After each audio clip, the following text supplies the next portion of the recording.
Mesdames et Messieurs les adjoints de la maire de ville, Monsieur le maire de Thiès-Est, honorables invités, en vos grades, rangs et qualités, professionnels des médias, may nuyu ñi ci président bi yëpp di ma fàtte suma xarit Habib Kane monsieur Abdoulaye Dieye di nuyu mbooloo bi yëpp di wax ne c'est pour moi un honneur et un réel plaisir de prendre la parole au nom de monsieur le maire, le docteur Babacar Diop, empêché, pour vous souhaiter la bienvenue à l'occasion de cette importante rencontre consacrée au forum dont le thème est industrialisation de Thiès, moteur de développement local, l'exemple de notre Diobass Smart City, ville intelligente. Monsieur le maire, madame la présidente, permettez-moi tout d'abord de vous transmettre les salutations les plus chaleureuses de monsieur le maire, le docteur Babacar Diop, à vous et à l'ensemble des participants, mais aussi ses félicitations les plus sincères à l'association de la presse locale de Thiès, ainsi qu'à l'ensemble des initiateurs de cette importante rencontre. En me demandant de venir le représenter ce matin, monsieur le maire, le docteur Babacar Diop, m'a chargé de vous dire que n'eût été un calendrier assez chargé, il se ferait le plaisir de venir personnellement partager avec vous cette journée d'échange et de réflexion sur l'industrialisation de notre chère ville. L'association de la presse locale démontre ainsi le rôle fondamental de la presse dans l'animation du débat public, la promotion du développement local et la construction d'une citoyenneté éclairée. Le thème qui nous réunit aujourd'hui, industrialisation de Thiès, moteur de développement local, l'exemple de notre Diobass, est au cœur des préoccupations de la ville. En effet, Thiès, ville carrefour stratégique du Sénégal, dispose d'atouts considérables, une position géographique privilégiée, un capital humain jeune et dynamique, un potentiel industriel ancien. On se souvient tous de la zone industrielle, on se souvient tous de la NSTS, on se souvient tous de la Société des Traverses de Thiès. Mais encore, ce potentiel ancien est encore sous-exploité.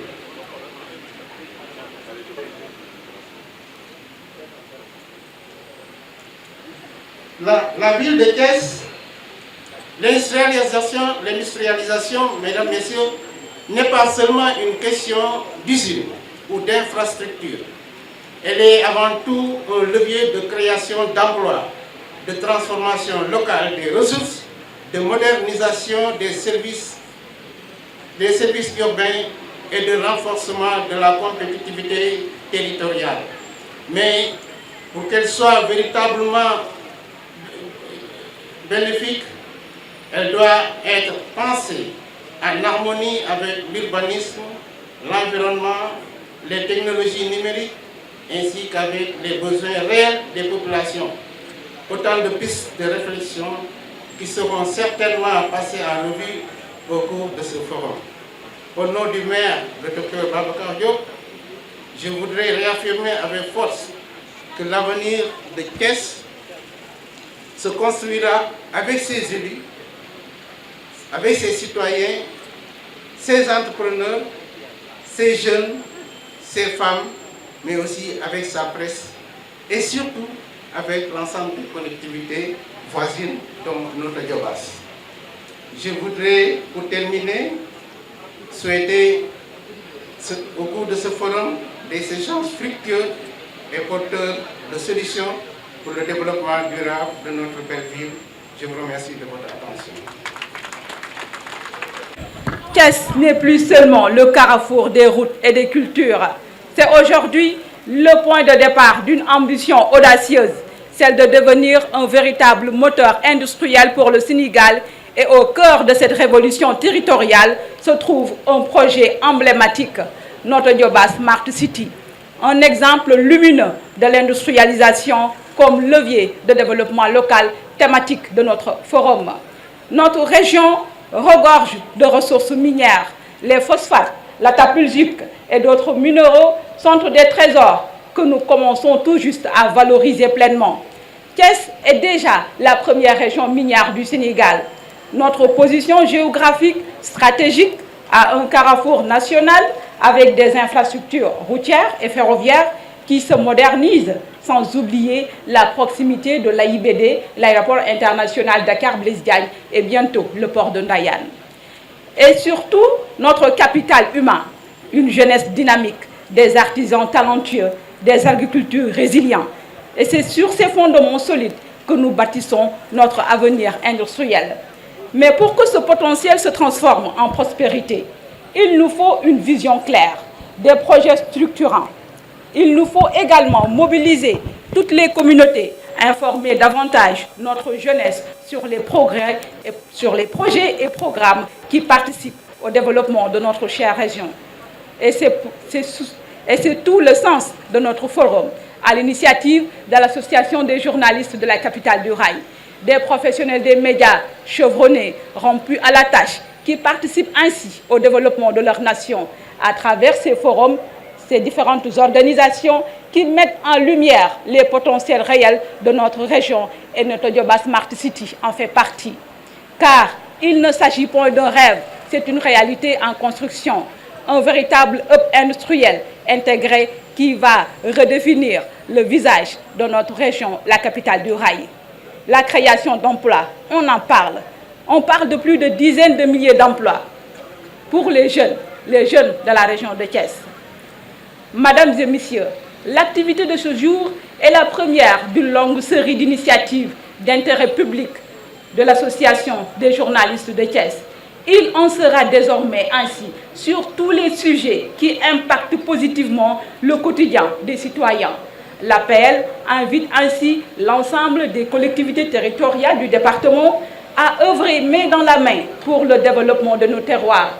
Et pour clore mon propos, je voudrais vivement remercier les autorités administratives de la région, le directeur de l'APROSI et toutes les entreprises qui ont bien voulu nous accompagner pour la réussite de ce forum. L'Association des journalistes de Thiès décerne ainsi un satisfecit total au maire de la commune de Notto Dioba. Je vous demande de l'applaudir très fort. Monsieur Aliou Sarr, qui a décidé de nous accompagner par rapport à cette initiative que nous avons. Les journalistes de Thiès sont désormais des journalistes de solutions et ce forum en est un exemple patent. Je profite également de cette occasion pour remercier encore une fois l'ensemble des journalistes de Thiès pour cette organisation, l'ensemble des comités dirigés par de grandes dames qui ont vraiment facilité cette parfaite organisation. Merci pour votre aimable attention. Ensemble, bâtissons la Thiès de demain. Mais kàddu wolof yi dama koy tàmbalee ak li nga xam ne moo di ay remerciements yooyu ma koy tàmbalee ak maire bu commune bu Notto Dioba. lii xalaat la woon rek bu ñu teg mais xalaat buñ ko jëmmalee dafa fekk daa am ñoo xam ne dañ cee jàpp ñun dañoo ne ay taskatu xibaar lañ sujet yëpp dañ ciy laal mais dañoo toll waxtu woo xam ne réew mi dañoo soxla ñëpp xàccandoo dóorandoo ndax tey jii nii bu fekkee dañoo ne Sénégal dañoo bëgg mu développé ñun taskatu xibaar yi dañ cee am pàcc bu am solo boo xam ne dañ ko cee war a def pàcc boobu mooy lan ay projet yoo xam ne ñoo ngi ci diwaanu Thiès ay projet yoo xam ne li ñu mën a jural xëy yi ndaw bari nañ ñu ne dañ koy fësal pour que xale bi nga xam ne moo ngi Notto Dioba xale bi nga xam ne moo ngi Kisane xale bi nga xam ne moo ngi Ngolfagnick mu xam ne ci commune am na benn projet bu ñu fay teg am na ay entreprise yoo xam ne dinañ fa installé wu te directeur u APROSI dinañ fa ñëw te yile entreprise bu ñu ñëwee dinañ jur xëy état mënta créer emploi entreprise moo koy créer. Quand on voit un projet novateur bi nga xam ne day créer emploi nous journalistes dañ koy tàccu dañ koy accompagner c'est l'initiative de ce forum. cant ak ngërëm nag ñeel na taskatu xibaar yi nga xam ne ñoo nekk fii ci diwaanu Thiès taskatu xibaar yëpp rek ndax sànq doon nañ ko wax sax ñu ne mun nañoo ne ñun ñooy les meilleurs parce que les meilleurs mooy ay mag ñoo xam ne dañuy gunge ay ndaw gunge leen ba ñu mën a bind loo xam ne ku ko lire rek di nga xam ne ñii ay taskatu xibaar ñoo ko def ay taskatu xibaar yoo xam ne ay sujet de développement ay taskatu xibaar yoo xam ne solution la ñu woote ñu ne waa Thiès noonu la ñu mel moo tax bépp taskatu xibaar fii ci diwaanu Thiès cant ak ngërëm ñenn la les différentes commissions chapeau mais tamit chapeau bi yëpp nag dama koy dajale nag daal di koy def benn dang jox ko Pierre Claver Pouy c'est le président du comité d'organisation bu ma ko santee gërëm ko dina ko tasaare ci rédaction yi nga xam ne rek ñoo nekk fii ci diwaanu Thiès parce que toutes les rédactions ont participé tous les journalistes de la capitale du rail ont participé merci encore une fois.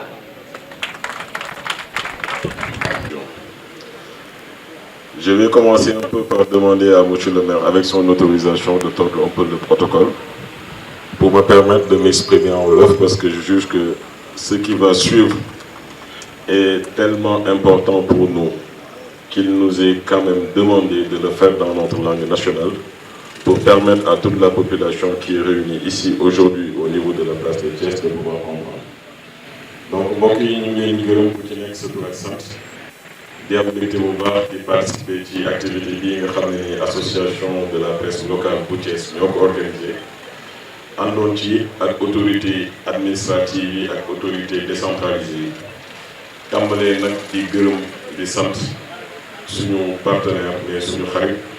muy monsieur le ministre monsieur le maire monsieur Sarr maire de la commune de Notto Diobass.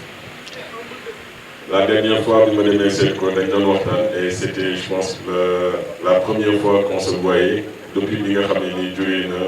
à la tête du ministre du commerce yàlla dafa def mu nekkoon sama ministre man ma nekkoon ci département bi liggéey ma nekkoon commissaire aux enquêtes économiques moom mu nekk monsieur le ministre te ma defoon ay témoignages keroog bi ma demee bureau te même témoignage yi mën naa ko def fii tey ci Thiès mooy que tey jii nii Notto Diobass am nañ chance am comme maire quelqu'un qui est rompu à la tâche ku xam état nu muy doxee ku xam collectivité locale nu muy doxee te loolu bokk na ci li nga xam ne tey permettre na ko mu créer ay collaboration créer ay partenariat te partenariat yooyu moo ko boole tey ak APROSI ñi nga xam ne nii ñoo war a liggéey foofu ca Notto Diobass. donc ci lu gàtt rek ñu wax leen lan mooy APROSI donc APROSI mooy agence pour l'aménagement et la promotion des sites industriels ñu bëri nag li gënoon a xam mooy Solida bi nekk Dakar li taxoon nag ñu créé ko mooy lenn rek la depuis presque 50 ans gouvernement yi jaar ci bopp réew mi yëpp ñoom ñëpp dañoo mës a d'accord ne Sénégal li tax ñu am problème mu xëy ndaw chômage de manière générale mooy que dañoo am économie boo xam ne nii lii nga xam ne nii suñu ay matières premières la duñ koy transformé waaye dañ koy produire jël ko jéggaani ko bitim réew ñu transformé ko foofu bu ko defee ñun ñu wëlbati ko jël produit yooyu nga xam ne mënoon nañ ko transformé sur place ñu importé ko ci biir réew dem na ba nga xam ne nii li ñuy tuddee balance commerciale li nga xam ne nii mooy xayma diggante lii réew ñi di jëli bitim réew ak li nga xam ne nii moom da koy jëli bitim réew dem na ba sooxe loolu waaye ci diagnostic boobu nga xam ne depuis 50 ans def nañ ko li ñu remarqué woon mooy amul benn yoon boo xam ne ni état du Sénégal jël na matuwaay yi war pour mën a créer lii ñu tuddee site industriel. donc site industriel mooy lan site industriel matuwaay la yoo xam ne nii bépp dëkk bu ñu war a dem Sénégal bu ñuy def dëkkuwaay naka la war a tëddee liggéeyukaay yi ni mu war a tëddee fan la hôpitaux yi war a nekk fan la sanctuaire yi war a nekk. war nañoo xalaat ay hectares yoo xam ne nag lii di industrie war na faa mën a nekk ngir ca dëkk boobu lépp loo xam ne nii bay nañ ko wala napp nañ ko wala jëlee nañ ko ci suuf si ñu mën koo transformer sur place laata que ñu koy mën a exporter. loolu taxoon na nag liñ ñu kon def mooy Solida dem ba yenn jamono mu dem ba nga xam ne nii tëj na mais beneen remarque bi ci gënoon pertinent aussi dañoo demoon ba gis ne industrie Sénégal bu ñu koy wax mu ngi dox ci diggante Thiès ak Dakar. li nga xam ne nii représenté wul sa 2% li nga xam ne nii mooy superficie totale bi ak APROSI nag ñu ne naka la ñuy def ba am une agence nationale boo xam ne nii daf ñuy permettre au-delà de Dakar et de Thiès naka la ñuy déployer aussi à l'intérieur du pays pour fépp foo xam ne nii am na région am na département ñu mën fa am site industriel. liggéey boobu nag def nañ ko njëkkee ko Diamniadio biñ génnee Diamniadio ñu dem ba benn moment daanaka suuf amatu fa bokk na ci première commune yi nga xam ne ni am nañoo ñoom partenariat moo nekk Notto Diobass bii nga xam ne tey moom lañ bëgg a présenter pour mën a wax tamit cëslaay yi nga xam ne nii fullaal nañ ko te am na importance ci développement réew mooy que dañoo demoon ba gis ne wàllum industrie donte suuf siñ am doyul waaye lu ëpp ca suuf sa tamit dañoo demoon ba gis que ne ay étrangers yu jógee bitim réew bu ñëwee ñoom la ñuy jox suuf si ba ñii nga xam ne ñooy suñ ay patrons nationaux ak ñii nga xam ne ni ñooy PME PMI maanaam entreprise yu digg doomu yi ak entreprise yi nga xam ne ni amuñ doole trop dañuy am ay jafe-jafe yu rëy pour mën a am suuf si nga xam ne ni dina leen permettre ñu mën a transformer produits yooyu ñuy wax. donc loolu nag moo doon juste introduction bi li ci des mooy dama ñëwoon tey ànd ak sama ay collègues je suis accompagné par madame Madeleine Diop ak monsieur Matar Sarr yu nekk ay ingénieurs fële ci Aprosy pour mën a def présentation lii ñu tuddee le domaine industriel de Notto Diobass. li nga xam ne moom la ñu tuddee le domaine industriel de Notto Diobass dañ bëggoon rek ñëw tuuti ci li nga xam ne nii mooy cadre de référence ndax Sénégal depuis ñii nga xam ne ñoom la yàlla teg ci boobu réew mi muy le président Bassirou Diomaye Faye ak le premier ministre Ousmane Sonko dafa am benn document stratégique bu ñu tënk ñu tuddee ko Sénégal vision 2050 léegi nag lépp loo xam ne ni politique publique la bu ñuy def ci Sénégal moo xam ci wàllum éducation ci wàllum industrie ci wàllum commerce ci wàllum souveraineté alimentaire dañuy laaj ne loolu il faut que mu nekk en adéquation maanaam fu mu méngoo gis-gis boobu nga xam ne tey jii moom le président de la République ak son gouvernement décliné donc ci document de stratégie boobu noonu dafa am ñeenti filières yoo xam ne tey fii ci Sénégal moom lañ jàpp ne moom mooy priorité absolue pour mën a assurer lii nga xam ne nii mooy suñu souveraineté économique moo ñu war a permettre tamit ñu mën a assurer lii nga xam ne mooy suñu développement industriel donc ci ñeent yooyu nag moom laa bëgg citer li ci njëkk mu ngi tudd industrie extractive mooy lépp loo xam ne nii dafa nekk suñ biir suuf si te ñu war kaa jëli lépp luy mine pour mën ci def li nga xam ne mooy transformation leneen li mooy industrie agroalimentaire mooy lépp loo xam ne nii ñu ngi koy bayee ci réew mi te ñu war ko transformer laataa ñu koy jël di ko exporter leneen li mooy industrie manufacturière donc industrie manufacturière mooy lépp loo xam ne nii ay jumtukaay la lu mel ni ay oto lu mel ni ay drone yoo xam ne nii dañ koy soxla ci dund pour mën a développer réew ñeenteel bi mooy service à valeur ajoutée donc ci ñeent yooyu boo ko xoolee liñ njëkk a seetlu mooy kat yi yëpp dafa bokk ci yi nga xam ne nii la région de Thiès de manière générale mais le département de Thiès dañ ci am ay richesse yu am solo moo xam boo jëlee lii nga xam ne mooy wàllum mine la moo xam boo jëlee lii nga xam ne nii am na ay usines yu fi nekkoon doon def ay transformation manufacturière donc mu mel ni bi ñuy décliner ces 4 options là dañoo xool ci li nga xam ne nii moom la économie Thiès gën a méngool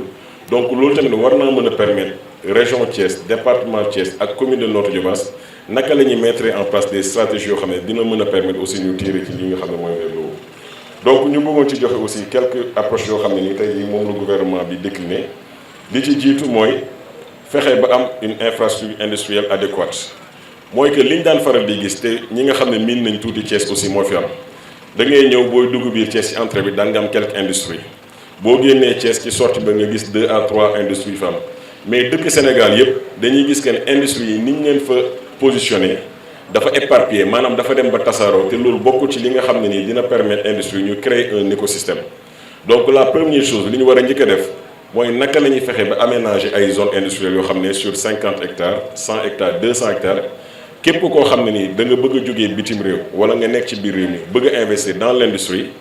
Aprosy mën la accompagner mën a aménager site bi mais mën laa fexe nga mën a installer ba nga xam ne nii di nga mën a def sa liggéey te dootoo soxlaati ngeen di tasaaroo ci biir dëkk bi donc loolu moo nekkoon première option bi nga xam ne nii moom la gouvernement bi décliné woon donc leneen li aussi muy 12 réformes yoo xam ne nii gouvernement du Sénégal da ko proposé te réformes yooyu ñaari objectif lañ ci am bi ci njëkk mooy naka la ñuy def ba renforcer la compétitivité des industries loolu tamit dafa am solo ndax dañoo demoon aussi ba remarquer ne lii nga xam ne ñu ngi koy produire ci réew mi donte Sénégal sax lañ ko produire mais boo ko comparé tey ak produit bi nga xam ne ni dañ ko jëlee bitim réew mu ñëw fi ñaar moo ci nekk benn bi mooy produit bi ñu jëlee bitim réew indi ko ci réew mi ginnaaw bi mu fayee droit de douane ba pare moom le prix bi di gën a moins cher que produit bi nga xam ne nii moom lañ defaree ci biir mi loolu premier problème la woon. Deuxième problème également mooy c'est lié à la qualité du produit ñu demoon tamit ba seetlu que ne donte am na ñu commencé góorgóorlu di defal produit fii ci Sénégal mais boo ko comparé ak produit bi nga xam ne nii moom lañ jëlee bitim réew produit bi ñu jëlee bitim réew bi en terme de qualité da koy gën ba population bi dañuy préférer tout le temps di jënd les produits importés di fi bàyyi produits yi nga xam ne nii moom lañ defaree ci réew mi donc loolu aussi permettre ñu mën a gën a liggéey sur la qualité. leneen li aussi li ñu mënoon a gis mooy agence bu mel ni Apposé gouvernement bi da ko waroon gën a dooleel mën a mettre à sa disposition suuf si nga xam ne nii mooy tax ëllëgi si biir mu mën a attirer industriels yi mën leen installer mais mën leen dimbali également dans la production. donc pour mën a wax ci domaine industriel bu Diamniadio bu Noto dañ bëggoon aussi joxe li nga xam ne nii tey mooy suñu référence parce que Apposé c'est pas la première fois que muy aménager wala muy def promotion site donc ñu bëggoon aussi expliquer leen de manière un peu ramassée li nga xam ne nii jot nañ kaa def fële ca Diamniadio mooy li ñu tuddee le domaine industriel de Diamniadio te mu nekk modèle bi nga xam ne nii moom lañ bëgg a reproduire au niveau de Notto Diobass. donc fële ca Diamniadio dañ fa joxoon Apposé benn assiette foncière boo xam ne mu ngi tolloon ci 165 hectares donc su may préciser 165 hectares yi nag dama ci sànniwaale xeer maire yi nga xam ne nii ñoo nekk dans le département de Thiès. tey jii nii bu ñuy déglu monsieur le maire donte lu mu def baax na lool ndax jox nañu 50 hectares mais dañu bëgg maire yi ñoom ñu conscient ci lenn mooy que industrie kenn mënu kaa def ci ay assiettes foncières yu tuuti da ngay dem ñu jox la 50 hectares li nga ciy bëgg a liggéey malheureusement tu as besoin d'une centaine wala de 200 hectares donc ñu leen di ñaax ne leen suuf si Apposé du laaj c'est pas que da koy laaj pour boppam wala pour keneen mais dañuy ñëw pour dimbali population locale ba ca lañ nekk. mën a dem jëli ji ay industriels yi nekk bitim réew ak ci biir réew mi mën leen installer ñu mën a transformer suñ ay produits au niveau local mais permettre également dem jëli ji ay étrangers pour ñu ñëw installer ay usines fii ci réew mi donc sur les 165 hectares yi ñu amoon Diamniadio le mode de financement mooy naka lañ ko financer mooy que Apposé moom moomoon foncier bi donc Apposé li muy def mooy day defar li ñuy tuddee les aménagements collectifs dina raccorder tali bi mën ko boole soit route nationale wala ci autoroute à péage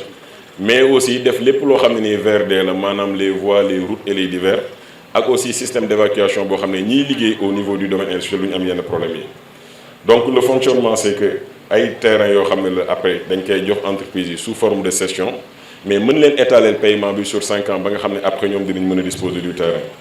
lii nga xam ne nii jot nañ ko fa def ci investissement mu ngi toll ci 115 milliards 18 millions 845 mille francs donc imaginez leen tey jii nii depuis que ñu mettre en place entreprise yi nga xam ne yëpp investir nañ fa mu ngi toll ci 115 milliards donc 115 milliards yooyu nekkul entreprise bi li muy def ci boppam mais en termes de création d'emploi la en termes de création de richesse la mais également en termes de création et de transfert de technologie te mu nekk lu am solo pour mën a développer suñu entreprise yi leneen li ñu seetlu aussi mooy tey jii nii dans le domaine industriel de Diamniadio entreprise yi nga xam ne nii samp nañ leen fa liñ créé tey jii nii ci ay emploi mu ngi toll ci 8000 emplois te ku wax industrie ku wax Sénégal xam ne tey jii nii problème bi ñu njëkk a am mooy suñu ndaw yi naka la ñuy def ba am liggéey te loolu des fois dañ ci interpeller collectivités territoriales te bëri na tey jii nii peut-être bu ma joxoon parole le maire de la ville de Thiès wala le maire de la commune de Notto bu ñu waxee ñoom nombre d'emplois yi nga xam ne nii ñu ngi góorgóorlu ci luñ mën pour mën ko def mais 8000 emplois boo boole woon collectivités territoriales yëpp yi nekk entre Thiès ak Kaolack gëmuma ne boo calculer seen nombre d'emplois yi mën nañ ko estimer à 8000 donc c'est à travers la création des zones économiques spéciales à travers la création des sites industriels moom la ñu mën a résorber gap boobu ba nga xam ne nii suñ ndaw yi dinañ leen mën a dimbale ci formation professionnelle dinañ leen mën a taxaw et aussi dinañ leen mën a jox benn métier boo xam ne buñ génnee duñ am problème insérer donc tey jii nii au niveau du domaine industriel ñu ngi faak 62 entreprises privées yoo xam ne ni installé wu nañ ba pare et am na ñoo xam ne tey jii commencé buñ production parce que ñu ngi ci seen installation ñu ngi tabax usine bi nga xam ne ni moo ko war a abriter am na ci ñenn ñoo xam ne ànd nañu ñoom ay partenaires lañ li tax ñu ñëw ak ñoom parce que ñoom biñ leen wanee projet bi nga xam ne nii moo nekk Notto Diobass par rapport ak tey Diamniadio ni mu demee ba fees pare nañu pour accompagner ñu ci liggéey bi nga xam ne def nañ ko fële ci domaine industriel de Diamniadio ñu mën a def la même chose sinon mieux fee nga xam ne nii mooy Notto Diobass incha allah alors ñu yegg si tamit ci li nga xam ne nag mooy projet bu Notto Diobass première chose bi ñuy bëgg a wax aussi mooy pourquoi ñu choisir Notto Diobass. Première réalité bi mooy une fois que bi ñu demee ba jàpp que ne Diamniadio fees na que ne foncier bi fu mu nekk nii liñ soxla ci suuf mënatuñ ko fa am dañ bëggoon a am un raccordement direct ci entreprise yi nga xam ne nii ñu ngi nekk tey jii nii au niveau de Diamniadio et que bëggoon nañ am une assiette foncière beaucoup plus importante naka la ñuy fexee ñu nekk axe boo xam ne nii du sori trop ak Diamniadio mais du sori trop ak Dakar donc on a commencé à faire les démarches et looloo tax aussi ma ciy ñaax sama mbokku maire yi dafa am lu am solo lu am léegi ci nit ñi yore lii nga xam ne mooy collectivité territoriale te maire yi peut-être ci loolu la ñuy rawantee mooy li ñu tuddee marketing territorial. Marketing territorial mooy lan mooy maire bi nga xam ne ni am na capacité mën a comprendre directive ak orientation yi état bi jël en termes de industrie en termes d'agriculture en termes d'éducation moom mu mën a aligné wu ci standard yooyu. mais mën a def ay offres yoo xam ne dina méngoo ak li gouvernement bi soxla ak li nga xam ne ni moom la agence d'exécution yi soxla donc bi ñuy génn Diamniadio on a lancé un peu pour voir fan ñoo gën a approprié ak ñan ñoo gën a disponible actuellement pour coopter domaine industriel bi nga xam ne bëgg nañ ko def dans la zone de Thiès. Et sur ça c'est le lieu également de féliciter et de remercier monsieur le maire Alioune Sarr parce qu'il a été l'un des premiers maires à être réactif à nous inviter pour ñu dem Notto Diobass visiter ak moom fii nga xam ne nii fan lañ yaakaar ne mën nañ fa def lii nga xam ne nii mooy domaine industriel et c'est une bonne chose et loolu mel noonu tamit dama ci invité yeneen collectivités territoriales yi nga xam ne ñu ngi nekk dans le département pour dire que ni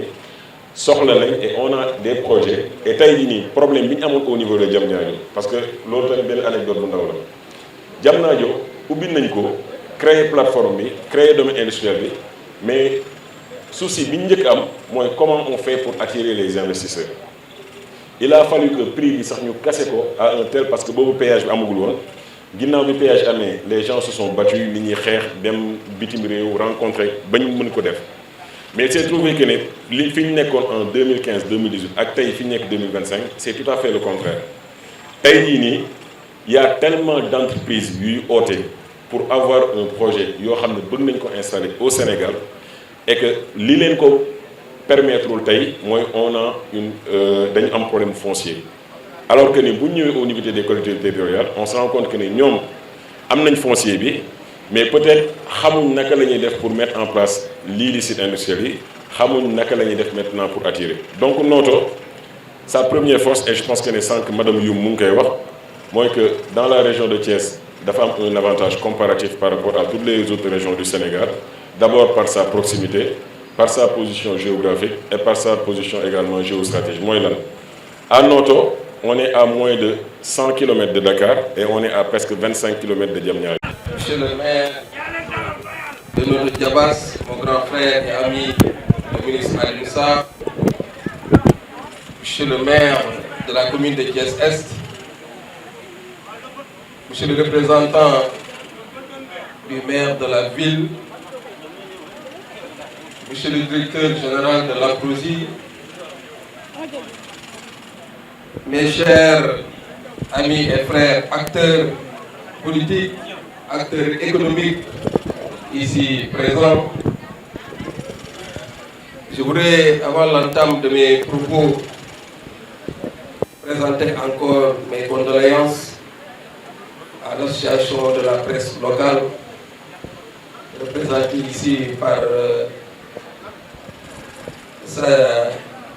directrice, Madame Khadioum, présenter nos condoléances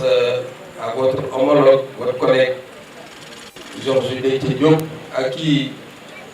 j'ai connu comme un journaliste intègre, également un journaliste qui a servi la presse nationale et internationale. Madame Khadioum, je voudrais vous remercier très sincèrement de cette initiative que vous nous avez fait part. Mais c'est avec un réel honneur et un profond sens de responsabilité que je prends aujourd'hui la parole dans ce forum consacré à un thème stratégique qui est l'industrialisation, moteur de développement local. Moi je dis que ce thème n'est pas seulement un slogan, mais c'est une nécessité historique. Je voudrais féliciter le directeur général de la projet pour sa brillante présentation. Je pense que la présentation a été claire et mais il a vendu, il a mis en avant ce projet si important qui est l'industrialisation du Sénégal en général. Merci monsieur le directeur général. Comme ni ko waxee rek noonu la lay nuyoo ñi def yi ñëpp sant leen gërëm leen ndaxte bés bi dafa nekk bés bu am solo parce que woote industrialisation développement local loolu jàpp naa képp koo xamante ni nekk nga ci réew mi war nga mën a xam lan mooy rôle ak jeexital industrialisation parce que monsieur le directeur général wax na ko dafa bokk ci levier économique yi nga xamante ni moom la état yi di sukkandiku pour mën a créer li ñuy wax l'industrialisation inclusive mooy li nga xamante ni mooy sukkali emploi mais également mooy sukkali développement mooy recherche et je pense que kenn mënul wax industrialisation inclusive te boolewul ci jigéen ñi ak ndaw ñi je pense que ça lu am solo la te loolu war nañ ko bàyyi xel bu baax a baax a baax te loolu lépp feeñ na si li nga xamante ni moom la ñu exposé ndax créer industrie du rek industrie de consommation dañu war a créer ay industrie de production et je pense que tey loolu la ñuy woo ci investisseurs yi pour ñu ñëw accompagner installer ay industrie yoo xamante ni dina participer si li nga xamante ni mooy le développement local parce que li may wax rek développement local day jaar si jigéen ñi d'abord les femmes transformatrices donc ñu ngi leen di remercier di leen saluer di leen féliciter si liggéey bu am solo bi nga xamante ni yéen a ngi koy def si biir loolu ñu xam ni Thiès est un pôle stratégique parce que wax na ko si exposé Thiès position bi mu nekkee mooy jege na Dakar di capitale parce que léegi boo génnee Dakar jaar Diamniadio rek yaa ngi Thiès et wax na ko Dakar ba Diamniadio amatul espace boo xamante ni war nañ ko mën a exploiter pour développer fa ay industrie donc tey Thiès position bi mu am position boo xamante ni tey aéroport jege na ko port de Ndayane mu ngi taxaw mais également infrastructure routière yi nga xamante ni ñëw na ko ay si Thiès parce que tey pour nga jógee bépp dëkk ak si Thiès je pense que ni am nga yoon yu am solo yoo xamante ni foofu ngay jaar parce que bu ñuy wax industrialisation d'abord mooy infrastructure et tey jàpp nañ ni zone bii ñu choisir muy la zone de Notto Diobass moi je pense que c'est une vision ambitieuse c'est l'occasion pour moi de féliciter mon grand frère monsieur le maire Alioune Sarr si liggéey bu am solo bi nga xamante ni def na ko ci zone bi avant ba autorités yi gis ni kat zone am war nañ fa ñëw accompagner ko pour que ñu mën fa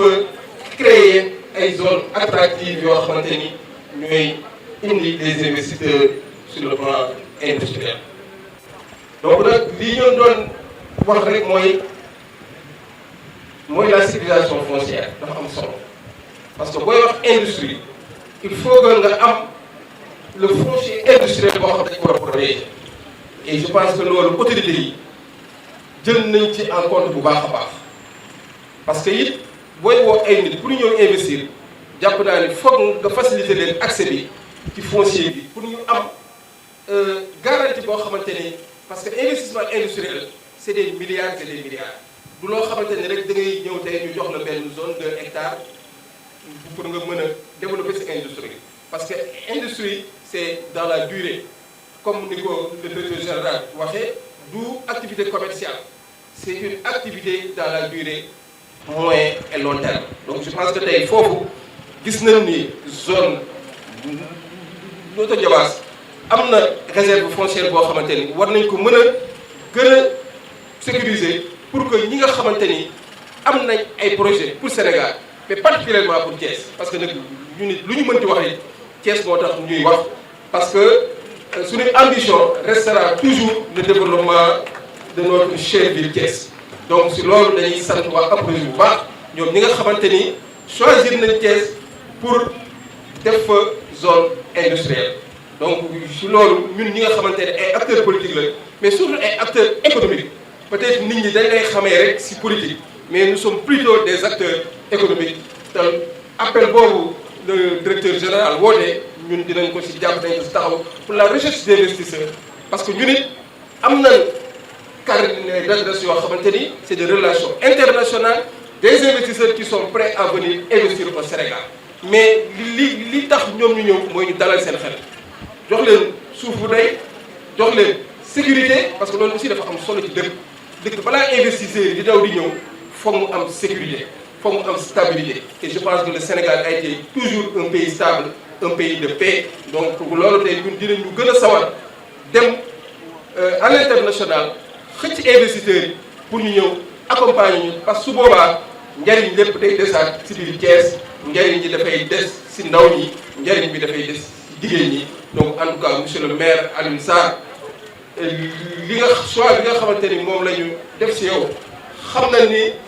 c'est pas un choix fortuit parce que say compétence war nga ko ci réew mi day été ministre du commerce ba ngay nekk ministre du commerce ci laa la xam avant ngay nekk ministre des infrastructures aéroportuaires donc xam naa sa capacité xam naa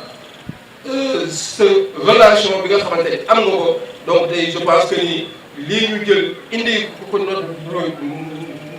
notre Diobass liggéey nga si liggéey bu am solo ba autorités yi am si yow confiance indi projet boobu mais li may rek wax mooy il faudra que ñu développer l'intercommunalité parce que tey ñun nag Thiès dañ fay nekk xam naa ne sax après monsieur le maire de la commune de Thiès dina wax ci loolu parce que Thiès également léegi xat na fees na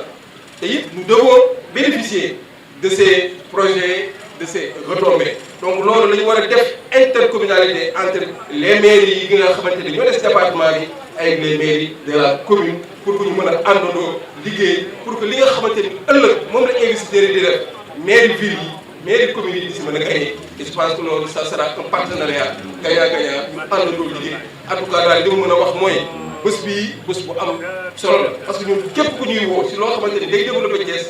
loo xamante ni day taxawu ndaw ñi taxawu jigéen ñi nous on est là prêt à les accompagner te jàpp naa ni projet bi dañ ci amaat yeneen waxtaan yoo xamante ni dinañ dem seeti le directeur de l'APROSI seeti le maire de notre Diobass wax leen ñun yan opportunité lañ leen mën a indil pour que Thiès mën a nekk une ville industrielle parce que j'avais un programme quand j'étais candidat au niveau des élections locales de 2022 le principal point bi nga xamante ni moom laa amoon sama programme c'est l'industrialisation de Thiès mooy indi ay investisseurs yoo xamante ni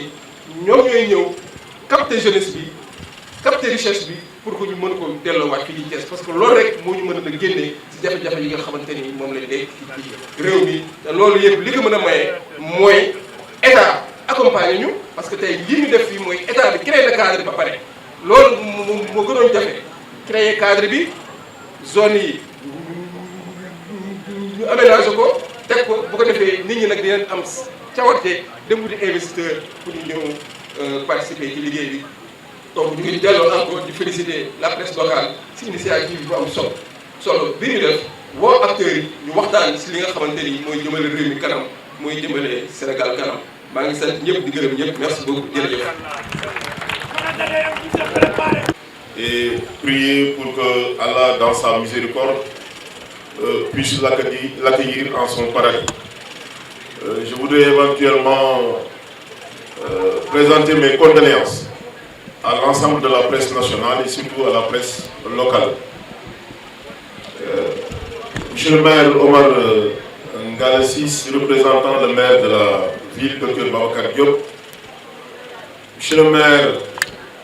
et non moins grand frère, le ministre Aliou Sall, le maire de la commune de Noto. Monsieur le directeur de l'APROSI, Monsieur le président, mon frère Abdoulaye Dieye, Monsieur le président Habib Kane, Monsieur Babacar Pascal Dion, notre grand frère, Monsieur le directeur de l'APROSI. Je voudrais également saluer la présence de grandes fiertés thiessoises que nous avons croisées sur le podium, notamment notre grand frère Abdul Aziz Diop du Forum Civil, le président Paptoumbia, le doyen Baïsambou, ainsi que l'ensemble des invités qui sont sur le présidium. Je crois que je n'oublierai pas dans les salutations notre grand frère Derbofal, effectivement, un grand Thiessois, qui fait énormément de social à Thiès. Après le cours magistral du doyen Omar Galassis, et après avoir écouté le président Abdoulaye Dièye tout à l'heure, j'aurais pu me passer de prendre la parole. Mais compte tenu de l'importance du thème, mais surtout c'était un devoir pour nous de répondre à l'invitation du grand frère Alioune Sarr. Parce que je crois que si aujourd'hui nous sommes devenus maires, nous devons à la vérité de dire que le grand frère Alioune Sarr y a beaucoup contribué. Beaucoup. Donc c'était pour nous une occasion de venir nous présenter pour lui rendre hommage. Je crois que, monsieur le maire, le thème choisi, c'est un thème qui vient à son heure. Surtout dans une ville comme Thiès. Vous aurez remarqué que quand on parle des collectivités territoriales, surtout aujourd'hui avec l'acte 3 de la décentralisation, qui doit bientôt muter vers l'acte 4, les principales limites qui ont été relevées concernant l'acte 3, le plus saillant est le défaut d'une fiscalité locale vivante. Et nous savons tous qu'il ne peut pas y avoir de fiscalité locale s'il n'y a pas d'industrie locale. Et le principal problème à Thiès, c'est qu'à Thiès, il n'y a pas d'industrie. Il y a quasi zéro industrie à Thiès. Les collectivités ont d'énormes problèmes à élaborer et à exécuter des budgets. Et le maire Omar Galassis, le maire Alioune Sarr ne me démentiront pas si on disait que s'il n'y avait pas les dotations de l'État, aucune collectivité territoriale ne serait en mesure de faire des investissements. Donc il nous faut irrémédiablement tendre vers l'industrialisation de nos collectivités.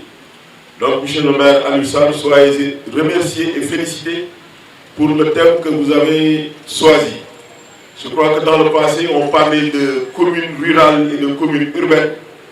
Mais je crois que la commune rurale que vous dirigez est en train de donner des leçons de bonne gestion aux communes urbaines que nous sommes. Monsieur le président Abdoulaye Dièye l'a dit tantôt, il arrive très souvent dans la pratique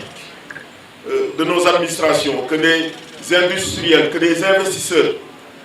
se présentent à nous pour solliciter des réserves afin de s'y installer. Mais malheureusement, le constat est qu'à Thiès, il n'y a plus de réserves foncières. C'est pourquoi tantôt, quand je l'ai entendu faire son discours, j'ai un peu souri. J'ai dit que le président Ablaye m'a marché sur la langue. Parce qu'il faudrait nécessairement que nous tendions vers une intercommunalité. Et une vraie intercommunalité, parce que les communes qui sont au niveau de la ville de Thiès, ces communes n'ont plus de réserve foncière. C'est quasi même impossible pour une commune d'avoir de l'espace pour construire une école, a fortiori d'attribuer des terres à des industries pour y installer des usines.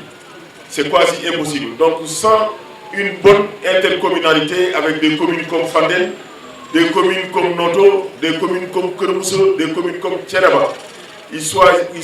extrêmement difficile pour des communes comme la nôtre, Thiès-Est, Thiès-Ouest ou Thiès-Nord, de pouvoir réaliser une quelconque industrialisation. Donc, je crois que nous devons irrémédiablement tendre vers cette pratique-là. Je crois que M. le maire Omar Gala, le président Ablaye, au moment où on peut marcher sur la langue, mais je me devais de prendre la parole pour rendre cet hommage au président Aliou Sarr et lui manifester toute notre disponibilité à l'accompagner, manifester notre disponibilité au directeur général de l'APROSI pour qu'ensemble, nous puissions, main dans la main, continuer à œuvrer pour le bien de nos populations. Je vous remercie de votre aimable attention. Merci. jërëjëf daal di nuyu ku ci nekk sa tur ak sa sant di nuyu kilifa fi toog en commençant par le maire Aliou Sarr mi nga xam ni moo ñu fi dajale ñun ñëpp tey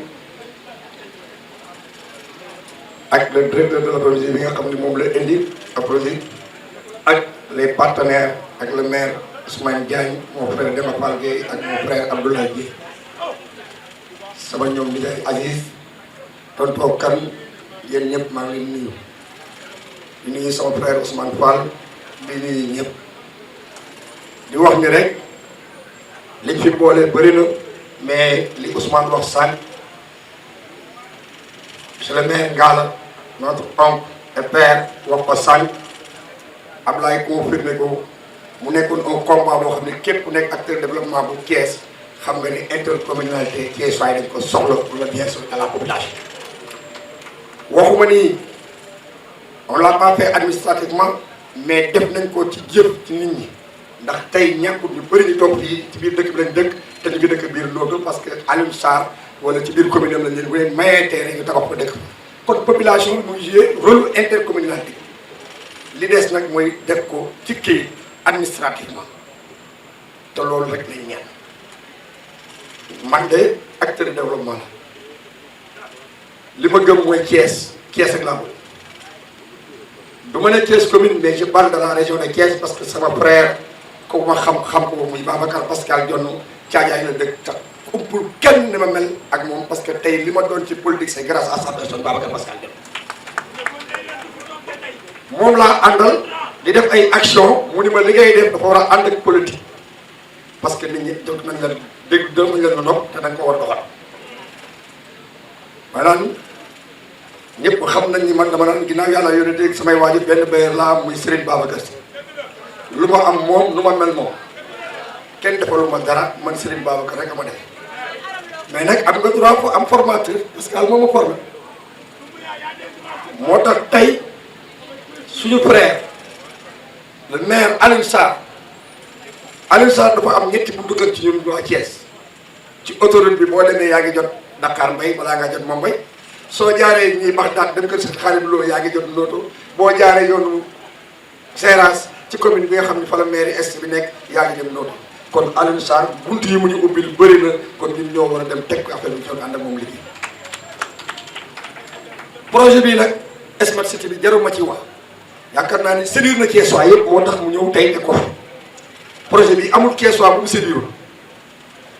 kuy Thiès xam nga ni projet bi am na lu ci ne ñu nekk yu weesu projet bi nag man ak moom doon waxtaan ci beneen projet boo xam ne c'est pour l'intérêt de la population pour l'intérêt de la jeunesse thiessoise particulièrement le Sénégal te loolu yaakaar naa monsieur le directeur de l'APROSI laa ci waxal fi ngeen demoon di xool site bi Smart City bi fi ngeen ko bëgg a def noonu boo xoolee à Kissane c'est toujours dans la commune de Notto il y a un bassin de rotation de 800 mètres cubes d'eau sur réserve de 1200 qui peut créer minimum 6000 emplois dans la région de Thiès si on arrive à faire un projet d'agroforestier parce que tey immigration bi ñuy jooy suñu doom yi di daw ñu naan ñu ngi ci àll bi xamuñu fu ñu jëm li leen koy yóbbu mooy bay te bu ñu demee loolu lañ leen di jox xaalis lañ leen koy jox ñu bay te am nañu suuf si am nañu ndox mi ndoolu mu ngi nekk dans la commune de Notto bi nga xam ne tey Aliou Sarr mooy le maire de la commune te mu ngi ciy liggéey am ci xalaat ñu war ci waxtaan li ngi wax sànq maa ngi léegi monsieur le directeur ngay wax problème bu financement yi ak partenaires yi mais il faut que les bénéficiaires puissent être nos partenaires c'est ça qui est normal ñoom ñoo bëgg a liggéey ñoo war a indi benn apport ñu garanti leen pour ñu bokk projet bi liggéey bu ensemble pour la réussite parce que état mënul nekk fépp mënul def lépp mais il est temps que ñun ñëpp ñu tuuti nekk li nga am nga indi ko teg ko ci table bi pour nga mën a def am dara mën a def ci kanam parce que ñi fi réussir ñëpp que ça soit Ablaye que ça soit keneen ak keneen dañ koo gëm ñeneen ko investir daal di dox dem ci kanam daal di réussir cette objectif il faut que les Thiessois et les Sénégalais gëm ni dañoo war a réussir sans pour un partenaire étranger parce que li ñu soxla li ñu yor ñoo ko moom suuf saa yi les banques locaux sont là et ils peuvent nous accompagner par rapport au peu qu'on a. Kon tey monsieur le directeur man li may wax c'est vrai que on a besoin de partenaires de haut de gamme mais on a besoin aussi des partenaires locaux pour qu'ils soient bénéficiaires dans le site pour que ëllëg ñu seen doom mën koo jël mën koo jëriñoo man ci loolu laa lay woo en tant que directeur d'agriculture pour ce projet là ñu ci waxtaan ak monsieur le maire bii c'est un projet en virgule qui est en cours mais bële ñu ci waxtaan di xool lu ñu ko doxalee ba nga xamante ni sa bassin de rotation là au lieu ñu ko fay bàyyi et ce bassin là suñ ko réglé wul le problème de inondation à Thiès ne se résout jamais parce que dañ ko defoon en 2009 am Ablaye Wade pour ndox mi jógee Kisaan parce que dafa nekk ci kaw wàcc Thiéwo nekk ci kaw kii Kisaan ndox mi di wàcc di jógee foofu di ñëw moom mooy Sàngeen jóge Sàngeen ñëw moom mooy dem Kër Baara Kayre Kër Baara Pël et cetera ba ñu ngi duggee Parcelles dugg Kër Masamba day daal di dugg si biir Thiès loolu mooy indi inondation bi ndox mi daal ñëpp fan la jógee Thiès mosul inondé mais le problème c'est ça te ndox moomu mën nañ ci liggéey Thiès waaye jariñoo ko ñun ñii ñëpp mën nañ faa dem am fa dara man Habib Kane depuis que je suis venu toog investir j'ai investi dans la commune de Noto investir naa fay at te gisuma lu sax mais tey yàlla def na ni dama bëggoon rek li tax ma tourné jàkkaarloo parce que li may wax nii dama koy wax Thiès waaye ñu koy léegi chaque jour mais directeur laa ko bëgg a wax face à face pour mu yóbbaale ko pour l'intérêt de notre chère population et Thiès waa cette jeunesse là boo xoolee boo génnee fii tu fais le tour à Thiès mënoo daw benn 5 mètres boo desee wala 10 Jakarta wala 15 Jakarta si on arrive aujourd'hui à avoir ce projet d'agroforestier dans le site de Kissane bi nga xam ni les terres sont là-bas le bassin est là-bas l'eau est là-bas je pense que ça va régler le problème de l'emploi de la jeunesse à Thiès et on tend là mais en tant que directeur maire moom xam naa ne pour son avis favorable pour les Thiessois du taxaw boo ko waxoon fii mu toog fii loolu mooy signé jox ko pour les Thiessois yi am dara parce que loolu ko jox moo tax it gis nga tey bu fekkoon ni loolu rek ko ñor yaakaar naa ne du indi lii fii tey mais xam na ni Thiès dafa bokk ci li mu war a def te Thiès actuellement naa ko Notto Diobass Thiès naa ko Kër Mousso Thiès naa ko Morolan Thiès naa ko Fandène parce que ñooñu wër ñooñu tënk kon li ñuy ñaan yàlla mooy ngeen jàpp ci liggéey ba nga xamante ni ñi mën a bénéficier je pense que les presse duñ ci bàyyi seen loxo je salue de passage mon frère et ami Pape Doumbia qui est là qui est encadré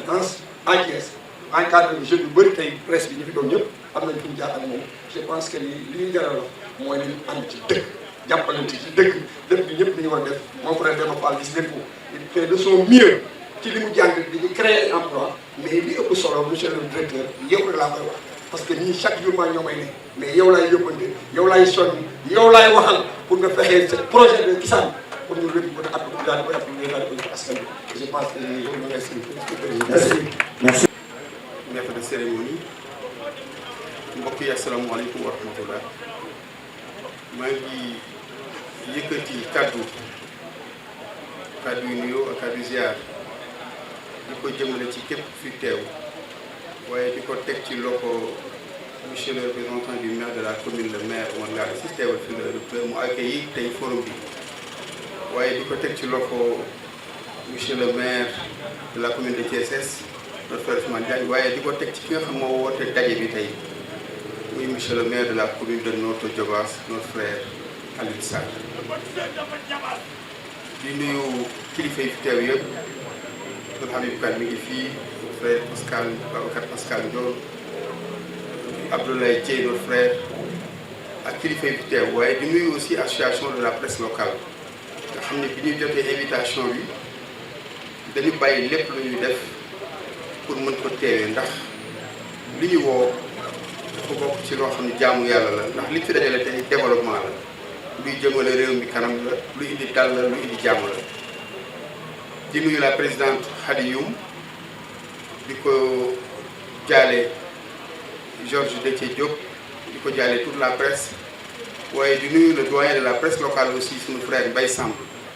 su ma ko tuddee rek sama xel day dem ci Birane ñi yàlla nañ ko yàlla doon yërmande ak mbokk yi jiitu yëpp monsieur le maire Alioune Sarr maa ngi la koy wax sànq bi ñu nuyoo man la lii farata la su ma doon raam sax dinaa ñëw teew ci lu tax dañ la yàgg naw bi du dara lu ngor ak diine parce que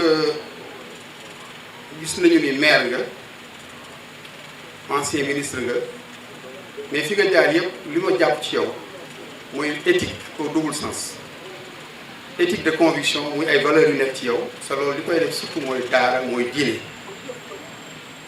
di nuyu suñu frère Idrissa Gueye nga xam ni xam naa seen diggante waaye éthique de responsabilité ndax lu ñu la mës a dénk jiital nga lan moo ci sa responsabilité sa digganteeg ña la wóolu waaye lan mooy sa responsabilité sa digganteeg sa borom sa loolu dafa am solo trop li ñu fi dajale tey man dafa nekk loo xam ne ñun dañ ko yàgg a def plaidoyer en 2014 bi ñuy wax acte 3 boobu maa ngi jiite forum civil région de Thiès bokkoon na ci contribution yi nga xam defoon nañ ko ñu institutionnaliser li ñu naan la DPL DPL mooy déclaration de politique locale ndax gis ngeen fu ñu tabbi premier ministre su ci tegee ñetti weer day dem assemblée nationale jàkkaarloo député yi li ñu naan déclaration de politique générale mu fesal ko wax ni fan la nar a jëm ak yan xaal la ñu war a teg ma ne woon loolu ñu ngi ko gën a soxlaa ci maire yi maire bu ñu fal war nga def devant le conseil municipal mais aussi devant les populations parce qu'il y a les deux formes de démocratie la démocratie représentative et la démocratie participative nga taxaw wax leen ni 5 ans yi ngeen ma fal de jëlee naa nooto fii laa ko fas yéenee jëmee mais ku gis tey nooto smart city smart en anglais c'est un terme, c'est le mot intelligent. Donc nooto, moi je rêve déjà, je me suis dit que monsieur le maire est en train de transformer un slogan en réalité parce que ku déglu directeur général Aprosi ñu ngi koy nuyu ndax il a fait un exposé très clair dañuy gis ni nooto d'ici quelques années dina nekk un hub te loolu dañ ci sant yàlla su fekkee ni tey mu nekk un cas d'école et que toutes les communes du Sénégal parce que développement local yaakaar naa ni lu ñu mën a wax on parle de réfléchir globalement agir localement mais lépp c'est au niveau des localités et ça dafa nekk ci politique bi nga xam ne état bi da ko teg mu nekk aussi contexte boo xam ne réew mi dafa soppeeku ci ay du daaw jéeg mais depuis des années ku gis administration territoriale dañ daan wax commandement territorial nga gis gouverneurs yi préfets yi sol seen casque jàkkaarloo population yi mais surtout y avait ce rapport de dominant à dominé mais ku gis léegi administration de développement la ñu gis ku gis maires yi am léegi tamit nous avons des maires qui sont plus dans une logique de développement qu'une logique de pouvoir ku gis presse locale li ñu woote tey xam ni la presse est au service du développement ku gis société civile man sama teewaay fii tey xam ni je suis pas dans l'activisme mais dans la co-construction ànd tabaxandoo xale yi am na lu wax sànq Thiès mooy la première région minière du Sénégal quand on parle d'industrialisation dafay baax ñu interroger les chiffres tey Thiès dafa am avantage comparatif par rapport à beaucoup de quand je parle de Thiès je parle pas de la ville mais du département même et de la région Thiès comme futur pôle de développement mais avantage comparatif boobu mooy Thiès déjà on a parlé des autoroutes Ila Touba de la connectivité chemin de fer Transrail NSS donc ça a été un fleuron mais au-delà de ça le moteur ou l'intrant principal c'est le capital humain tey Thiès li fi nekk Université Thiès École Polytechnique ENSA ISEP et beaucoup d'instituts et monsieur le maire je pense que dans la vision globale bi nga am parce que damay wax dirigeant boo mënti jël ak niveau bu mënti taxawee il faut mu am ce triptyque vision éclair gis-gis bu leer du lambatu pas du tâtonnement expérimental l'autre élément mooy mu am leadership bu ko porté troisième niveau mooy mu am une méthode bu leer nga xam ni tey fi mu jëm xam na ko c'est je pense que le maire Alioune Sarr ce triptyque se réunit en lui il a une vision éclairée du développement il a un leadership fort il a une méthode parce que fi mu jaar yëpp c'est sa trajectoire aussi donc Thiès je pense que avantage comparatif boobu war na mettre tey ñu mettre en synergie j'ai bien aimé monsieur l'autre frère Abdoulaye Dieye moo ko wax le maire Ousmane Dia ñëwaat ci moi je parle au-delà même de l'intercommunalité c'est les mêmes populations c'est le même environnement c'est le même écosystème moi je parle même de transcommunalité parce que Thiès tey avantage bi mu am mooy on a un capital humain quand je dis un capital humain mooy on a tous ces instituts toutes ces écoles mais défi bi ñu am monsieur le directeur de l'APROSI wax na ko sànq c'est le défi de l'emploi gis nga coow li muy bari par exemple prenons le secteur extractif Thiès mooy première région minière du Sénégal mais secteur extractif malgré coow li ngeen di dégg gaz pétrole mine yëpp le secteur emploie 0,74% de la population active au total c'est 11 394 emplois permanents moom le secteur extractif employé xam ngeen kooku c'est epsilon su ngeen demee dans la zone du nord la seule compagnie sucrière emploie 8000 emplois permanents. Donc ngeen gis ni secteur bi du lu employé mais tey à travers la création de cette zone industrielle de notre Diobass City dinañ gis ni dina générer non seulement des emplois pour les jeunes mais dina créer de la richesse et foofu lay embrayer parce que tey suñu gisee Sénégal le secteur extractif en 2024 le dernier rapport ITIE mi ngi générer 455 milliards de revenus pour l'État donc 435 milliards dans le budget de l'État xam nga loolu bariwul c'est 10% du budget 11%. Mais le contenu local c'est foofu monsieur le maire je pense qu'il faut explorer cette piste le contenu local mooy gën a jege gën a yey c'est la création de richesse c'est la sous-traitance locale c'est la fourniture de biens et de services mais contenu local boobu si rapport bi 2024 généré na pour le Sénégal 2135 milliards dont 1110 milliards pour les locaux ou les nationaux parce que dañuy wax slogan mieux vaut travailler avec les entreprises que de travailler pour l'entreprise parce que quand vous travaillez pour l'entreprise simple employé ngay doon mais quand on travaille avec l'entreprise da ngay créer benn GIE créer sous-traitant et je pense que cette piste là monsieur le directeur de l'APROSI il faut ñu exploiter ko monsieur le maire comme recommandation et wax nga 15 entreprises yu positionné wu mais jàpp naa ni aussi war nañ xalaat parce que l'État a transféré des compétences aux communes sans concomitance de ressources mais da ngay dégg problème mu collectivité territoriale dañu naan amuñu ressource au pluriel mais man jàpp naa ni la ressource première ou la matière première mooy ressources humaines de qualité et le monsieur le maire soo xoolee li xam ni il a une ingénierie financière qui sous-tend ce projet et autour de lui aussi il faut des ressources humaines de qualité pour pouvoir booster Noto, Thiès et toutes les communes du Sénégal et je pense que ça c'est extrêmement important parce que li ma koy wax mooy dañu gis ni tey collectivités territoriales yi amuñu moyen moo tax monsieur le maire jàpp naa ni entreprise yooyu di installé wu war ngeen xool ay mécanismes yoo xam ni entreprise bu fa installé wu xam nga état entreprise minière bu fi installé wu day am 10% de part gratuite yéen itam war ngeen fexe ba xool cette bonne pratique comment ngeen mën def ba entreprise bu ñëw Noto rek ngeen mën ci am action ne serait-ce que 10% 15% de la commune mu delluwaat ci gox-goxaan ou bien ngeen def BOT yooyu yëpp c'est des mécanismes yoo xam war ngeen ko mën def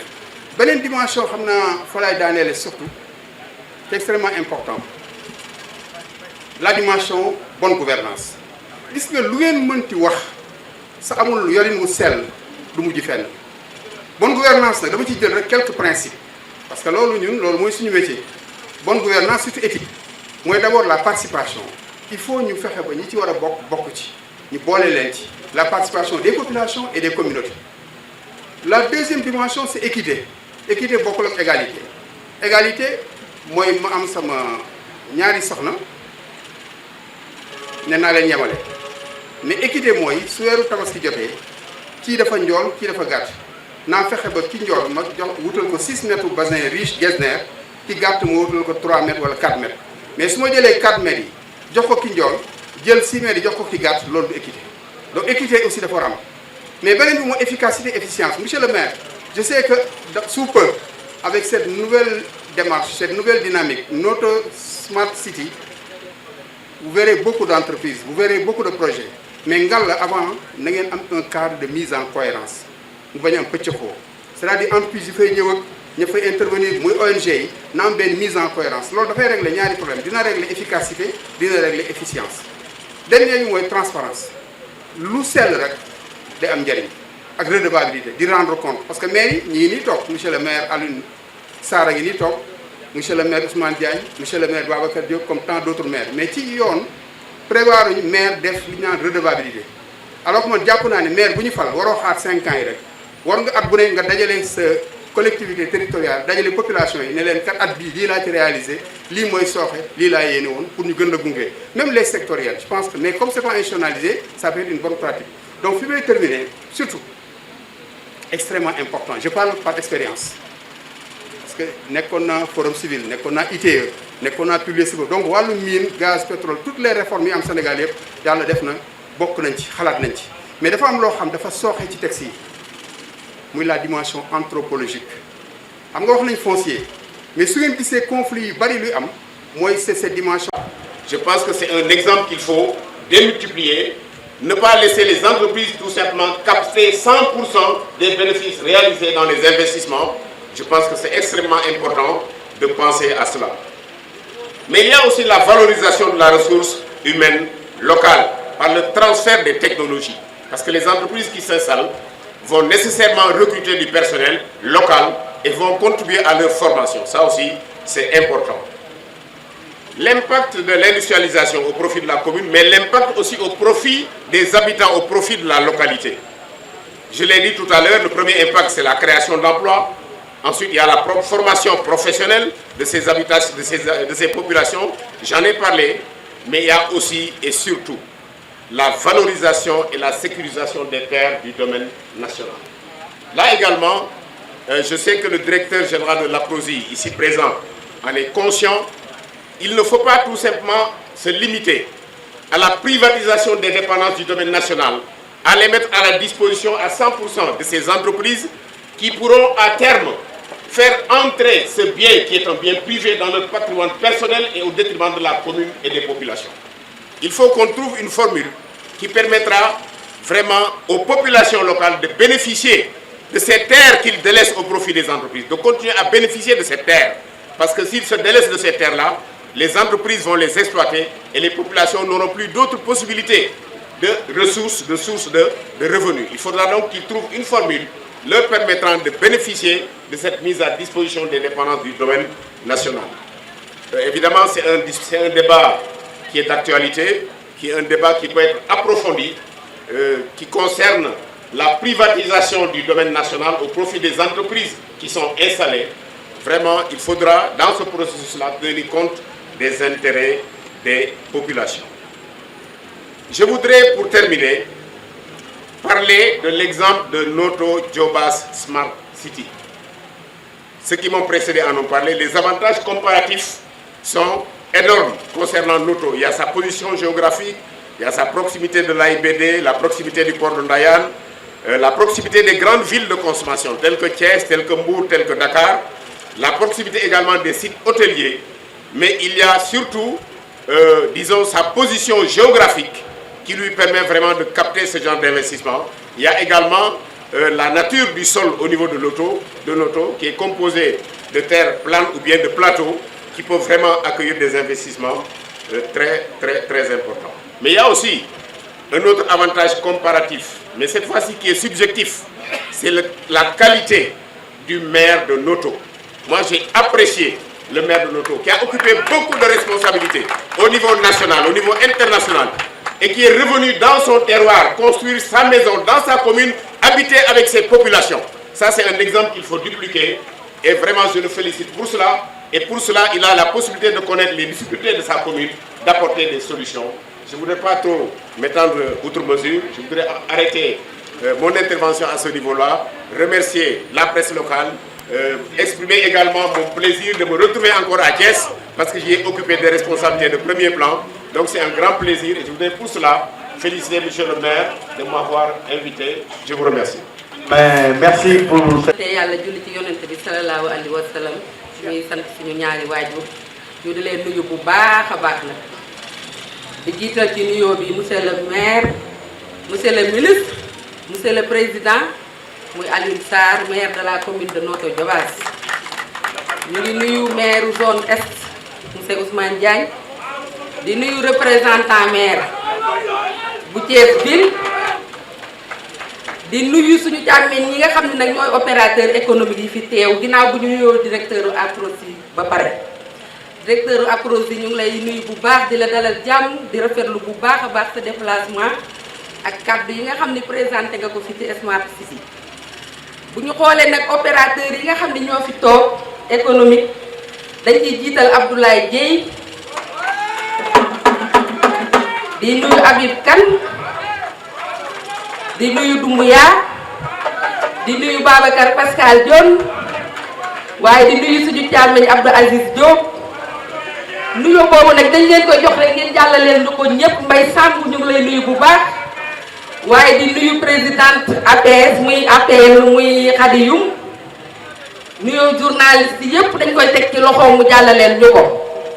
Ñuy nuyu jigéen ñi nga xam ni ñoo fi teew te exposé ak ñi nga xam ni ñoo fi teew te exposé wuñu, waaye lii ñu fi waxtaane tey ñor leen ba ñu bàyyi seen i itte ñëw. Waaye may nuyu nag commune bu Noto Diobass ñi nga xam ni ñee fi teew, adjoint au maire Ibrahima Thiandoum mu ngi fi, président commission domaniale mu ngi fi Aliou Niakh, président commission administration mu ngi fi muy Doudou Pouy, les conseillères municipales Ami Tine, Diarietou Sène, présidente Amazone Kodou Mbaye, ànd ak Fatou Kiné Sène ak mbooloo mi ngeen gis fii yëpp. di nuyu nag ñee nga xam ne ñoo exposé te jóge ci GIE Sopp Serigne Saliou bu Noto Diobass, Nogoy Mbaye, Ndoumbé Ndiaye, Bintou Sall. waaye di nuyu ñoom Awa Ba ñi ci sama wet ak Mati Koña, di nuyu présidente bu Mbayombe Seck bàyyiwuma kenn ku yum lim da nga dul matal waaye nuyu naa leen ku ci nekk sa tur ak sa sant. bés bii nag di bés bu am solo ci ñun dañ ni ay xalaat lañ fiy génne waaye xalaat la boo xam ni ki ko togg tëgg ko dafa yàgg mu di ko togg ba mu ñor mu yàq ko. Smart City nit mënu koo def te amoo suuf, Smart City mënoo koo def te ña am suuf am ay nit ñu ko mën a jëfandikoo waaye Smart City mënoo koo def te tënkuwoo ci ay xalaat ak jëf yu wér. loolu nag tey moo dal suñu maire bii di Alioune Sarr saytul ñu suñu suuf ba bu ñu nee Smart City mu mën koo génne ñu am suuf suñ ko jëfandikoo su yàqoon suuf si du ci am. bu ko bazardé woon tamit tey duñu am suuf suñu waxee ak Smart City wala ñu ko fay jëf kon dañ ko ci sant bu baax ndax saytu na suufu Diobass. beneen bi ci def waxtu wu ñu waree def délibération damay wax en tant que adjointe au maire commune bu Noto Diobass 60 conseillers la ñu am conseiller municipal wante heure bu ñu dee délibéré mën na maa wax ni 99% yëpp dañuy voté amul ñuy di ngat wala ñu koy bañ ndax daa tegu ci yoon. ab projet mii mu ngi wax 50 hectares yi ñu ko délibéré keroog dañ koo voté à 100% loolu nag yombul ci yenn communes yu bari kon gàcce ngalaama monsieur le maire. ñun ay jigéen lañu di ay femme entrepreneur di yëngat ci lépp lu jëm ci wàllu développement lépp lu jëm ci wàllu économie waaye lépp lu jëm ci wàllu industrialisation. ndax dañoo xeeb nag toog di transformer rek ci ay loxo jigéen ñi mooñ nañu ba seeni loxo dem araw nañu ba seeni loxo dem ak ñoo dooni jàmbaar lépp lu machine war di def te machine defu ko jigéen ñee koy def ci seeni loxo boo wëree tey araw yii wala nga wër càgri yi wala nga wër cere yi jigéen ñoo koy mooñ ci seeni loxo ñoo koy araw war nañoo weesu foofu moo tax ñu yàkkamti ñun domaine industriel bee ñu liggéey ja ngir jigéen ñi loolu leen war te wàccu leen mu mën leen a wàcc ndax ay jàmbaar dëgg lañu liggéey bu sell bu am qualité am labellisation moom la ñuy def ñu mën koo exporter di ko mën a jëfandikoo fii ci suñum réew waaye nag ñuy am gàllankoor léeg-léeg te naka lañ koy exporter ndax mënoo cee am lu bari loxo doole ak doole jigéen ni mu néewee ak jamono ji wéradi gi ni mu baree mënuñu caa am quantité bi ñu bëgg pour mën koo exporter kon dafay baax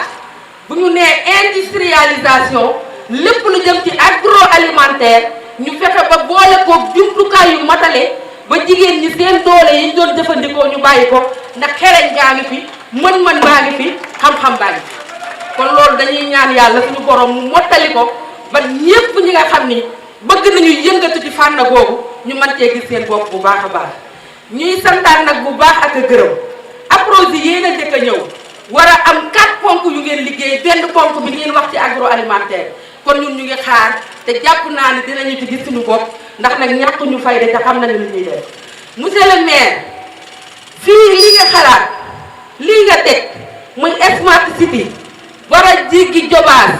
dem ci Thiès jéggi Thiès dem Sénégal jéggi Sénégal dem international yal na la ci yàlla jàppale xalaat dafay rafet waaye xalaat day ànd ak jëf jëf day ànd ak yéene gis nga ñett yooyu bu ñu àndee ndam rek lañ ci am waaye suñu àndul ndam du ci am président mu ngi wax léegi Demba Fall mu ngi wax nañu toxal yëf yi waa Thiès dinañ ko jël yéen a fekk waa Noto mat sëkk li ñu doon aka ñoo mat li ñu doon gis nga li ñu am te moom ko duñu ko sàggane mukk dañ koy téye ba mu dëgër ndax boo téyee sa suuf ba mu dëgër téye say nit taxaw ñépp bu ñu yëkkatee lu ñu nañ ca dem nga sensibiliser leen ñu xamandoo bëggandoo yëgandoo defe naa ne duñu xaar ba kenn di ñëw di ko nugg xam nga luy am xajal leen ndax ñëpp xaj nañ ci Smart City ñëpp xaj nañ ci kon seen wàll mën ngeen ko cee jël maa ngi jéggul bu baax ci kàddu yi waaye dañoo bég ndax nag lii dafay ñëw ci waxtoom monsieur le maire gis nga journaliste yi li ñu def ñun lañ ko defal ndax communication dafa am solo ci lépp loo gis Smart City Diobass nit ki am suuf am këyit am béréb bu mu yëngatoo lu lépp lu jëm ci artisanat wala mu jëm ci agriculture wala mu jëm ci élevage nit ki mën cee yëngu ba mën cee faj soxlaam mën cee yëngu ba jàppale njabootam mën cee yëngu ba créé waat yeneen i entreprise dafa ñu loolu buñ ko xumtoo warul yam Diobass kon lii ngeen def tey dina lancer Smart City bi ba ñu xam ne Smart City du pour Alioune Sarr mi ko xalaat waaye du pour commune Noto bi ko voté bëgg koo doxal waaye kon Sénégal ak international ñëpp la ku nekk mën nga cee gis sa bopp ci fànn goo ci bëggee nag kon nañu àndandoo joxante loxo xam ni projet boo xam ni mën naa dimbali ndawi Sénégal la projet la boo xam ni état du Sénégal war na koo mën a dimbali ndax nag industrialisation buñ ko dee wax suufa tax buñ ko dee wax ay nit ñu ko jëfa tax te am na Diobass kon nañ leen gën a dooleel Aprosime yi ba li mu mébét bëgg koo def ci askan wi ànd ko ak waa Diobass ñu def ko ndax nag dëkk commune bu jege aéroport jege port de Ndayane jege Dakar jege Diamniadio Ila Touba AIBD dafa ni boobu commune te am suuf yombatul ci Sénégal maa ngi leen di sant di leen gërëm di dégg. jërëjëf madame Mbacké. ngeen jëf mbokk yi gannaaw bu ñu sante yàlla sunu borom julli ci sang bu tedd bi Seydina Mohamed maa ngi leen di gërëm bu baax di leen massawu coono il est 14 heures te ñii ñu ngi fi depuis 9 heures ñii depuis 10 heures jërë ngeen jëf. Monsieur le gouverneur de la région de Thiès, Monsieur le maire de la ville de Thiès, mon frère Dr Babacar Diop, merci Monsieur le maire pour sa présence. Monsieur le maire de la commune de Thiès-Est, mon frère ami Ousmane Diagne, cher frère jërëjëf.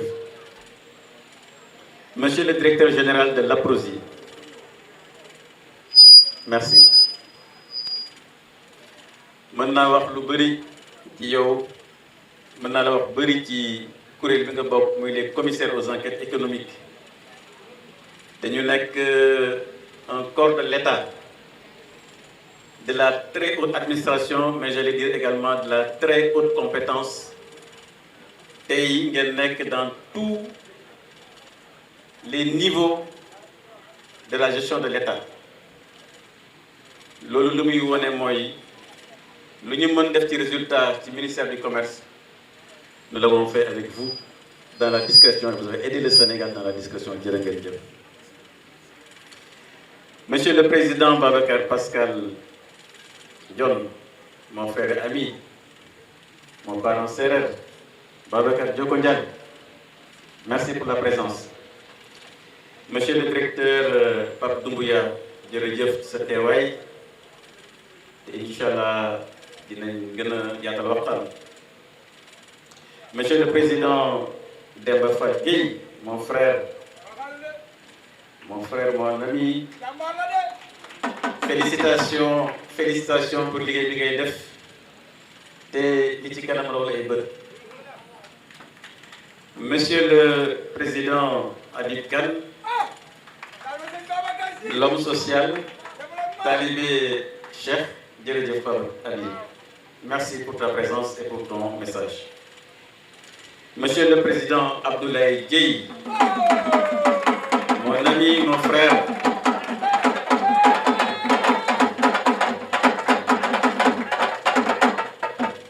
mais tu le mérites bien. Merci beaucoup Abdoulaye pour ta simplicité, pour ta franchise, pour ton amour pour ta ville de Thiès, mais également pour ta compétence. Jërëjëf.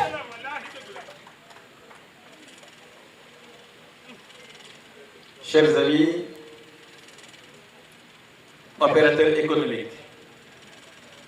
mesdames et messieurs les invités,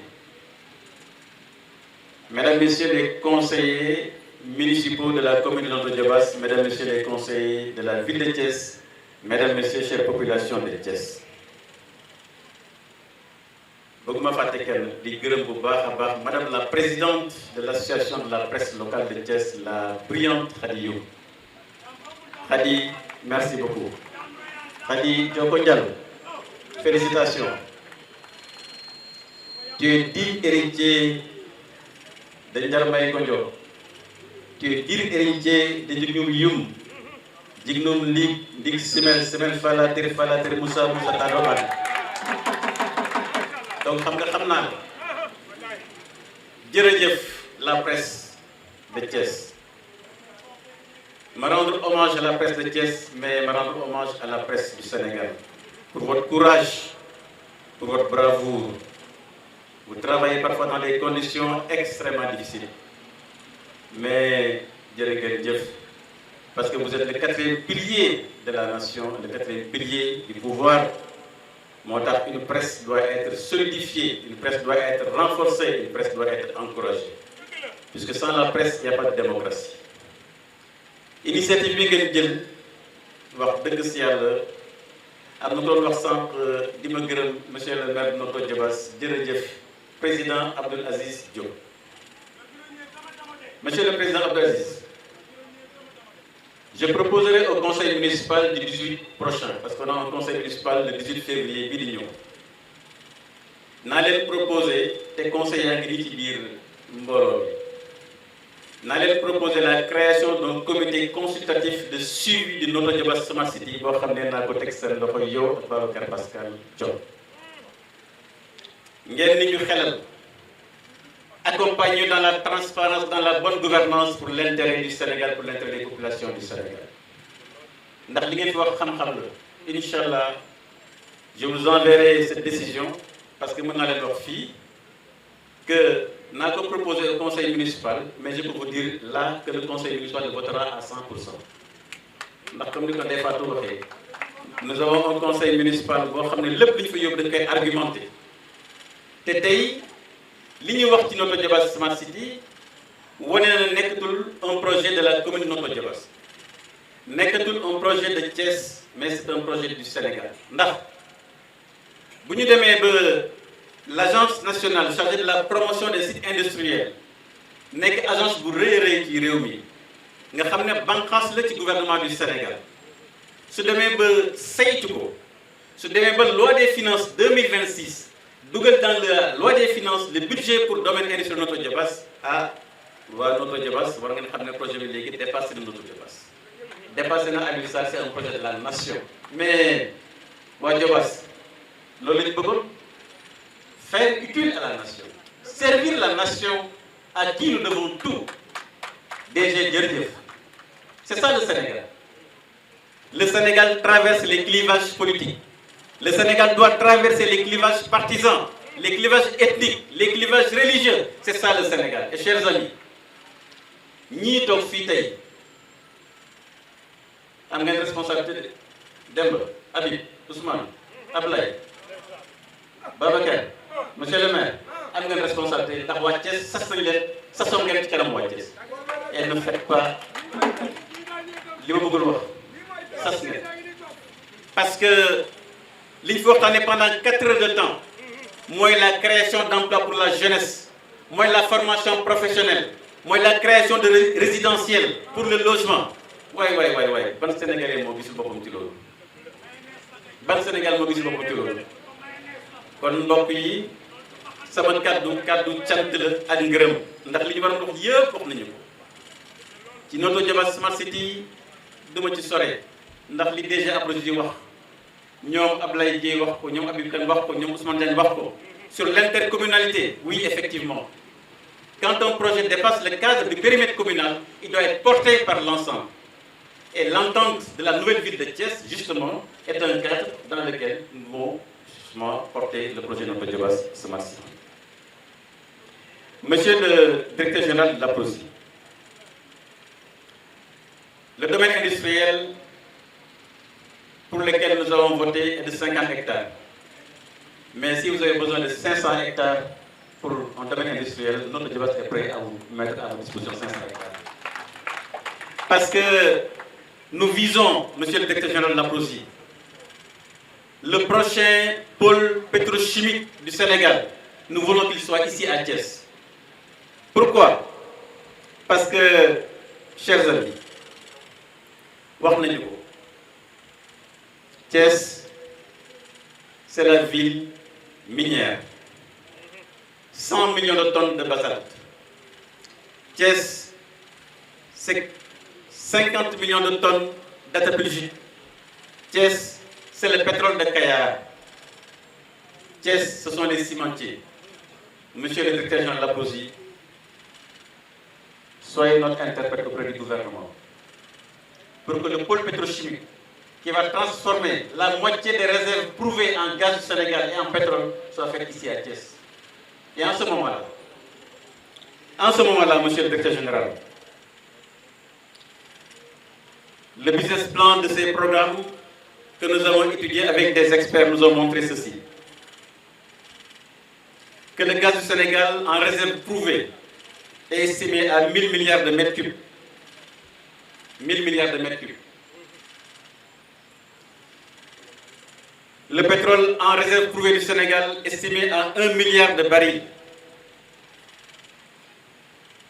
Disais tout à l'heure, la tépulgite à 50 millions de tonnes, le basalte à 100 millions de tonnes. Monsieur le directeur général de l'APROSI, si à Thiès, nous transformons seulement la moitié du gaz et du pétrole, nous créons 136 000 emplois. Donc, nous avons besoin aujourd'hui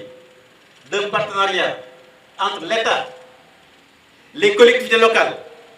la population et les secteurs privés national et international pour créer ce pôle de la pétrochimie qui va créer des milliers d'emplois et qui va former des millions de jeunes thiessois, mais également sénégalais. Monsieur le directeur général de l'APROSI, dans votre feuille de route pour les années qui viennent, inscrivez le pôle de la pétrochimie et nous serons votre avocat auprès du gouvernement et auprès de la nation. Et, monsieur le directeur général de l'APROSI, nous voulons également, avec vous, avec l'APROSI, avec l'État du Sénégal, installer à Thiès la plateforme industrielle qui transforme la tépulgite, qui transforme le zircon de Mboro, parce qu'il n'est pas acceptable qu'en permanence que Thiès se mette à exporter des produits de base. Notre atapulgite ne doit pas être transporté dans des bateaux à l'étranger pour être transformé. Chers amis, le zircon de Mboro doit être transformé ici. Je salue les partenaires de l'APROSI. Monsieur le directeur général, je suis persuadé que son prénom c'est comment? Julien, je suis persuadé que si nous vous demandons d'aller en Chine, en Turquie, je ne sais pas où, de nous amener une machine qui transforme la tépulgite à Thiès, vous en êtes capable. Oui ou non? Mais voilà, oui. Il faut dire oui ou non. Voilà, chers amis, l'enjeu. La génération des Abdoulaye Dièye, des Habib